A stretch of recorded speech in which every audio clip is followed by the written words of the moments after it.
The most popular cut on YouTube is the jump cut. Now, you either love or hate a jump cut, but the reality is we use them, and in my opinion, on YouTube, they are quite acceptable. Now, jump cut is basically just a cut within the same clip to show the passing of time, or when it comes to YouTube and talking head videos, to speed up your talking head video. You can use a jump cut to cut out a breath or a pause, or to just make your edit a bit snappier and keep your viewer engaged. However, you do not want to overdo this, because overdoing this is going to be very annoying. And sometimes using jump cuts will actually make your video way too fast, which is not good if you're trying to deliver information. Now, a way to hide a jump cut, which is something that I do, is I either crop in or I crop out, because that gives more of a second camera feel, or like more of a close-up feel. But you also don't want to keep doing this with every jump cut. You want to use this intentionally, and I think that is going to be the most important thing to remember of this entire video. Besides the cuts that we're talking about, you want to be intentional with the way that you cut. So if you use a crop in, I usually only use a crop in when I want to convey information and I want you to pay attention to what I'm saying, because what I'm saying right now is important and I want to emphasize it. Now, cuts that I needed you to start using yesterday are the following: the famous J and L cuts. I have talked about these cuts before on my channel, but I'm repeating them because they're so important. Instead of using a standard hard cut, using a J or an L cut will help the flow of your video, and it will help ease the audience into the next clip or scene. But honestly, when it comes to YouTube, it's not about the next scenes and whatever. It can also just really make your A-roll flow a lot better versus using a bunch of jump cuts. So what exactly is a J and an L cut? The J and L cut are named after the way that they look on your timeline. Now, this cut looks like an L, so this is an L cut, and this cut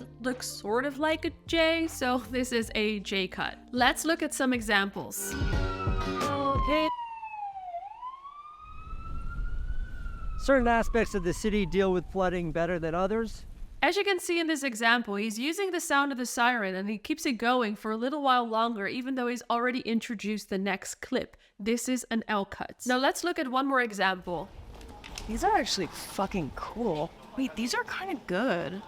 In this example with Emma Chamberlain, she created a J cut because she's introducing the audio of the next scene before she's actually showing the next scene. So if you're making vlogs, using J and L cuts will really help with telling the story better and making the flow of the video better by either introducing that video or the audio first. When it comes to simple A-roll like this, it is just a matter of frames. Creating small J and L cuts will create that flow for you. Now, I personally use a mix of the two. Sometimes it's J cuts, sometimes it's L cuts, sometimes it's both, and it really helps with the videos. Another great way to cut and progress, or more importantly, build your story, is by cutting to B-roll. B-roll is so important, and I would say to anyone ever making videos, you gotta use B-roll because it helps you explain the story visually. Instead of looking at my face's entire video, which is considered A-roll, I use supporting videos and animations to show you what I'm talking about, to make it visually a lot more interesting and therefore make the video a lot more engaging. Now, that supporting video, or basically every time that I cut away from my face in this video, is considered B-roll. B-roll is also a great way to hide all of those jump cuts that we talked about earlier and make your video a lot more polished. Cutting video honestly is an art, and one trap that a lot of people fall into, especially with the rise of short form and retention being so important,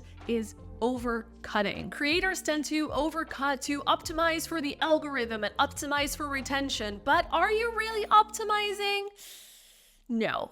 Don't forget that the algorithm is your viewer. It is not some monster or some beast that's kind of dictating whose videos will be suggested. It is literally following your viewers' behavior. And based on your viewers' interest and previous behavior when it comes to watching videos, it will start to recommend your video or not. So if you overcut your videos because retention, you might actually disengage your viewers, which gives a signal to YouTube that your video may actually not be that interesting and it will stop pushing out your videos.